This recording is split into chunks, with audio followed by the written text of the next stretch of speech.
It's a great pleasure to be here with you again and to be among so many good friends. As we all know, for the past 5 years or so, we've heard about the enormous business challenges that are confronting newspapers and news agencies and other news providers in the Western world. A different picture is seen in other parts of the world, but certainly the one that is dear to our hearts is what we're here to discuss today. And the Future of Journalism conferences here at Cardiff University have really played an important role in developing the discussion and understanding of the changes that are taking place to the news business. And we now understand fairly well that mature and saturated markets, that loss of audiences that aren't highly interested in news, that the diminishing effectiveness of the mass media business model, that the lingering effects of the economic crisis, and the impact of digital competitors are all taking tolls on our traditional news organizations. But confounding these factors are changes in technologies and communication economics that are really dismantling the traditional financial configurations that made Western media wealthy, not just news media, but media as a whole. And so issues of economics and political economy are crucial to understanding the directions of the change, their implications, and what potential responses might exist. We all are well aware that digitalization has destabilized business models. These were arrangements that were based on high market power in the past, control over distribution platforms, control over access to mass audiences, and control over mass advertisers. And digitalization has upset all of these arrangements, and these are at the core of the real problems of what we see in news business today. But simultaneously, the changes created by digitalization have created enormous opportunities for many more news, information, and commentary providers to emerge. And these afford us access to content through multiple platforms at a scale never before seen. All of these kind of factors are individually altering the economics of news production and distribution. But in combination, they have produced far lower returns in existing companies, have led to redundancies and restructurings, and have stripped wealth out of the news industry. These are, in fact, exactly what one would expect to happen with new competition, with new entrants coming along the way. In many ways, however, our understanding of the conditions, and both the public and the journalistic responses to the conditions, have been completely muddled. And that's primarily because I believe the portrayals of the causes and the solutions have been so poor in both public media and in specialized journalistic media.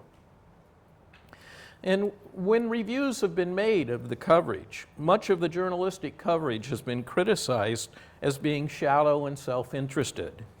And the research shows that most of it has been anecdotal, narrow, and inordinately concerned about journalistic employment rather than about issues of social change. Of course, most of it was written by journalists which had their own concerns in mind, and that, of course, played into the portrayals that were there. The academic work on the subject, however, has not received much better review. Most of it has been criticized as being polemical, offering limited historical comparative context, and providing very little evidence of social effects. And because of that, it's very difficult for us to understand the impact of the changes and really understand what it means to society and to our abilities to have information flows effectively meeting people and meeting the needs of various portions of society. And even today, we face a litany of unsubstantiated claims. We're told that legacy news providers are dying. That is not the case. We are told that it's impossible to produce quality journalism. We are told that this is the twilight of the age of journalism that informs and ensures democracy. And that is nothing but a bunch of bollocks. And just because some commentators try to cling to the idealized and illusory days of the past and are dancing in circles, beating their chests and chanting that the end of days is nigh, doesn't mean that it's so. And I think that we as scholars and as social leaders have a duty to try to bring a measure of understanding that goes well past the panicked levels of this discourse that often exists. But we've not done a very good job in many ways. And part of it is just as we look at recent developments. Journalism scholars and critics used to bemoan the lapses of the press 5 years ago, 10 years ago. And now we're lamenting the loss of those days. Corporate owners who were vilified for buying papers from independent owners 3 decades ago are suddenly being lionized now that private individuals are coming back and buying papers from the corporate owners who no longer want them because they don't produce the returns that they used to. And really, what is missing from our analysis is critical perspective and substantive evidence. And we really need to do better as scholars in this field, or we will have very little impact on helping people understand and navigate through the waters that we are encountering. Certainly things are changing. We can't pretend that they're not. But we have to understand that the unusually lucrative moment of the late 20th century was an anomaly and not normalcy in the history of news provision. News provision has always been underfunded. This is a factor that has been with us for at least 4 centuries. But in the 1980s and 1990s, riches were funneled to news organizations. And essentially, between 1950 and 2000, the amount of money that reached news organizations in the West increased 300% in real terms adjusted for inflation. And this made news organizations extraordinarily wealthy, made their investors very happy, led to the expansion of news organizations, enormous hiring, the building of wonderful houses and central facilities along the way. And it also gave journalists very comfortable upper middle class lives in many places. Now, as that revenue is being stripped out of the industry, it's being lamented just as much by the journalists as the capitalists, and for much the same reason. And I think we need to recognize that and understand that as we are trying to balance what is happening and balance the claims that are put there, that many of the claims are self-interested. It doesn't necessarily mean that taking money out reduces the opportunities for quality journalism. It's only that the opportunities are different and that we have to find new ways of providing quality journalism.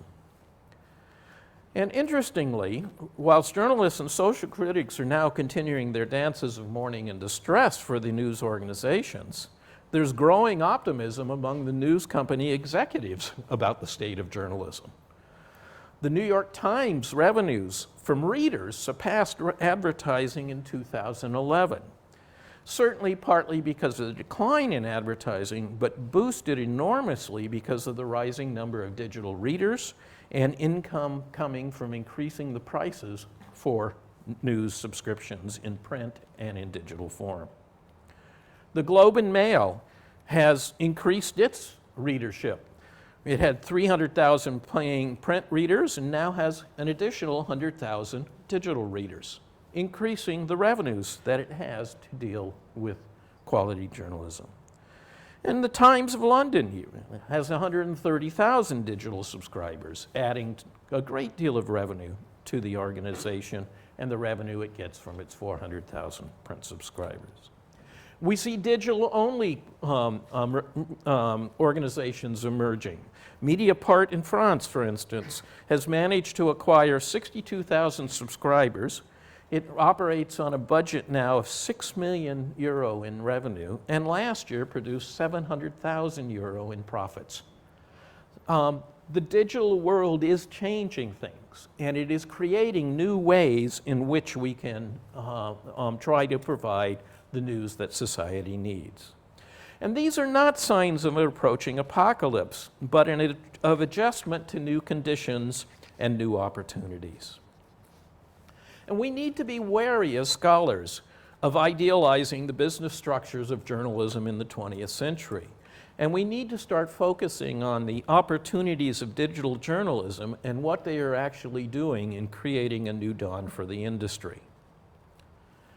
In this new dawn, news production and distribution are in a period of transformation. And like many transformations before, this process is creating and emerging from turmoil, which is normally the process. And if you look at research on technological revolutions and see what has happened in the past, you find that general purpose technologies, which are in fact what digital technologies are about, the internet, the mobile communications, and others, general purpose technologies have profound economic benefits for society, but are not very beneficial for existing companies. So why are we surprised that legacy media firms are having problems in this transformation when we have a whole history of 200 years of technological revolutions that have been documented in very good research along the way? Now, we also know that when we have technological revolutions and changes going on, there's a pattern in which instability arises until new norms and practices of operations are established and accepted by all players and users of those technologies. So why would we expect that to be different for digital media and news production? I honestly believe that enormous opportunities exist for us that will allow us to practice journalism, to produce news, and to disseminate news in the years to come. Because the fundamental challenges that we are facing are really not monetary, but the structures and practices in which journalism takes place. And central to what is happening is a deinstitutionalization of the provision of journalism. And it's a change in the profession and the trades of journalism that is taking place for us. In the past, journalism was provided by organized media that created organizational structures located within geographically determined markets. And the result of that is that journalism was often provided by insular news organizations who rarely cooperated with other news organizations and often detached themselves from the society that they claimed to serve. Very often, institutional elites owned or controlled news provision. They determined what news organizations would focus on and how it would be framed. They used journalistic media as tools for social control and for influence, sometimes for good, sometimes for worse. They aligned themselves with business interests. They created commercial news enterprises whose self-interest came to dominate news provision, relations with the public, and relations with journalists. And within this process of the creation of this institutionalized forms of journalism, journalists, in fact, created their own trade and professional standards. They created trade unions, professional societies, all of which came to institutionalize the practice of journalism itself. Well, this process, of course, separated journalists from their employers, who in the past had been themselves in many cases, but it also began to separate themselves from the public at large. And what we have now in the changes that are surrounding us because of the technologies and because of the new relationships being established in terms of the operation and the flow of information and news, is that all of that institutionalization processes are being challenged. And we're seeing more flexible means of providing news and information emerging. And both legacy news providers and journalists are being confronted by the reality that their institutions can no longer sustain the operations they had in the past, and in fact do not very well serve the requirements of the public of today. It's not wanton destruction taking place, however, and certainly those digital prophets and some journalists that believe so tend to be at the edge of the spectrum. But nevertheless, we are seeing the large, inefficient, slow-moving news organizations beginning to transform themselves into smaller, more agile forms of operation. And they're embracing new processes and approaches to news and information than they had before. They're becoming more networked. They are cooperating with other information providers and producers, and with the public itself, things that they were loath to do in previous decades. They're employing multiple platforms for reaching and engaging public in different ways at different times. They are reconceiving the nature of the audience and what the information names of that public is in the different places and times, and what methods for reaching them and serving those needs are most efficient. We're also seeing the appearance of journalist cooperatives, small groups of journalists preparing specialized, sometimes localized news, and some of it with great quality. These are acting as entrepreneurs, creating and distributing news without the large organizational investments of the past, and in ways that are actually closer to the people that they try to serve. Citizens themselves are also becoming involved. And in fact, citizens are the primary providers of breaking news today, using social media to provide real-time information about events and developments. And journalists are now having to learn how to use and verify the information coming through these social media. And some interesting case studies developing. There's case studies, of course, of the riots here, of what happened in Boston after the marathon bombing, and the way that news organizations had to learn how to harvest and make sense out of the initial reports coming from citizens.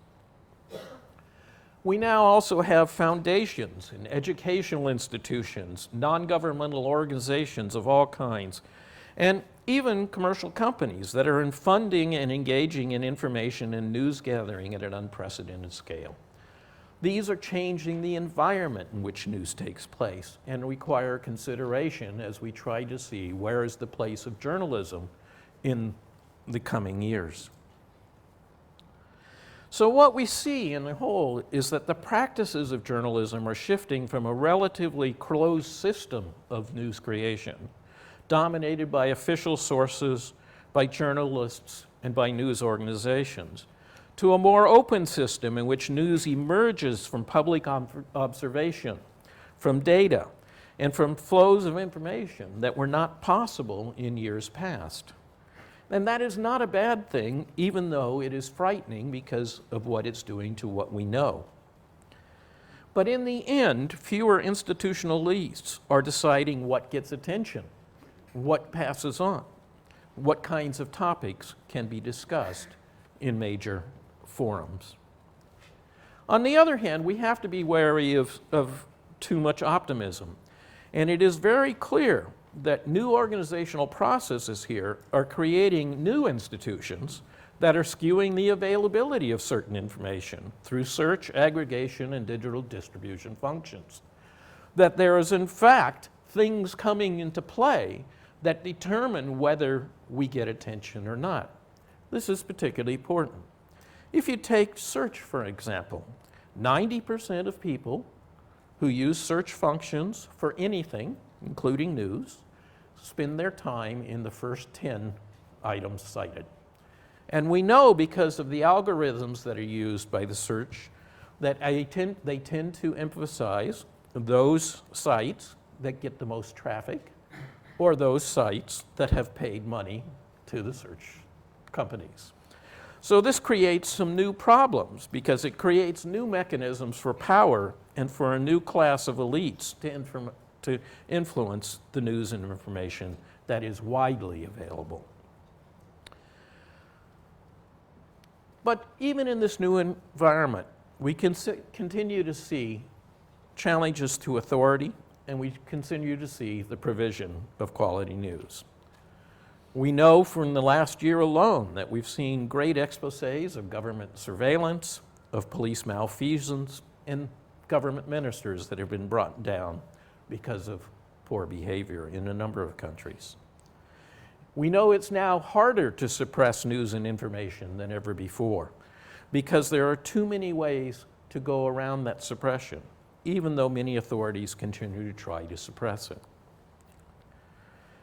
And in the new environment, we end up with a much greater playing field in which both commercial and non-commercial news enterprises can find a place. It is likely that in the future, most countries will have a few national players, both print and digital, and a limited number of regional and local players that have stable commercial funding. This number is going to be limited simply because the traditions of commercial funding are being altered, and those people that funded us commercially in the past are less interested in doing so now because traditional media do not deliver the kind of audience effects that they wish. Now, this will, of course, force some of the existing players to reduce frequency of print publication, cutting out unprofitable days, maybe moving to 4 to 5 days a week publication. Some people see this as traumatic. Anyone with a historical bent knows that as much as 4 decades ago, the average daily newspaper was published only 4 days a week. And in fact, which is a legal definition of a daily newspaper in most countries and in the United Nations. We also see that we will have more independent and entrepreneurial journalists emerging to provide coverage. Specialized coverage to the media worldwide, and local cooperatives to provide local news and information. Some will do it for commercial purposes. Some will do it just because it's important for society, and not necessarily do it as commercial enterprises. So we'll have much more space for a variety of types of organizations to emerge and provide news and information along the way. We also see some changes coming in the way of funding. And we have funding right now for specialized coverage coming through syndication to multiple media around the world and around the country.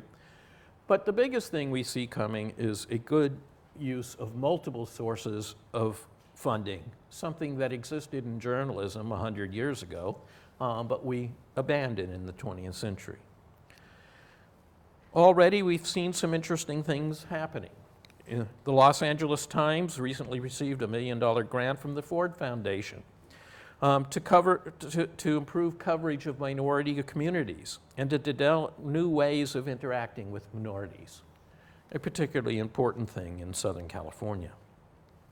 We are also seeing funding from foundations and NGOs looking at science, education, and environmental coverage, trying to see how they can improve that and make sure that it gets the attention and the support that is necessary. Now, such funding, of course, raises new ethical issues, and so we will all need to be thinking about how guidelines, what kind of guidelines need to exist for this kind of funding. This is not new for us. We had to develop those guidelines and the ethical issues when we dealt with advertising in the 20th century. But we do have to be able to start thinking about what the implications are, even from foundations that are supposedly neutral, good protectors of the values of society. They do have their own self-interests. We're seeing more and more branded content being brought to us, both in print, in television, and on the web. And we need to think about the transparency that's associated with who is providing that content and the ethics of its use. Now, covering social and economics issues in Nigeria that's funded by a major fashion house because of its corporate social responsibility funds is different from taking the money to cover the Nigerian situation from an oil company. So we're going to have to start thinking through where are the guidelines if we're going to do investigations using branded content along the way. But those can be sorted, but those are issues for concern. But it is healthy, I believe, that news companies today are less dependent on any one form of funding than they have been for about 150 years. We have multiple revenue streams emerging, both from readers and from advertisers, from events, from e-commerce, from foundations and sponsorships. and from commercial searches such as web hosting and advertising services that companies are now providing. All of these create new mechanisms to bring money into the journalism field. Now, it's still too early to fully assess the efficacy and sustainability of these mechanisms and how widely they will be available for different organizations. But they do provide some reason to believe that new business models are appearing and that there are new ways of producing news and information other than the ones that we've known for the last 100 years. So we come to the question that was posed at the beginning of my talk. Are we experiencing the end of journalism or the dawn of a new journalism? Well, I really do tend to dislike polarized questions and answers because they simplify extraordinarily complex arrangements and developments and often ignore the broader contexts and critical subtleties that are there. It's really too early to foretell what the outcome will be ultimately. But the historical, social, and economic contexts do provide clues that we are in a transition, not in a demise. And I firmly believe that journalism can't be equated with news enterprises and their fortunes. Journalism's a practice. It's a collection of processes and procedures that are designed to weed out fact from fiction and rumor, to produce accuracy and credibility, and to provide information fairly. And as we are all painfully aware, those processes may or may not be facilitated by practicing journalism within traditional news organizations. It depends on the enterprise. Why are we any less, why do we have any less belief that they cannot be practiced in some other form along the way? To assume that quality journalism cannot be practiced outside of large enterprises, in fact, defies history. It denigrates the contribution of the multitude of independent and freelance journalism that have covered the society and the world for centuries and produced very high quality journalism. So as we are moving forward, we need to be much more open to non-institutionalized forms of journalism. We need to seek to preserve the functions of journalism. We need to preserve the functions of journalism, but not necessarily the forms in which it has been practiced in the 20th century. I am optimistic that we can do so, and we can find ways in the coming years. But I'm really uncertain about the ultimate means that we're going to do so. And that is the nature of transformation, and that is the nature of the business that we are in. Thank you.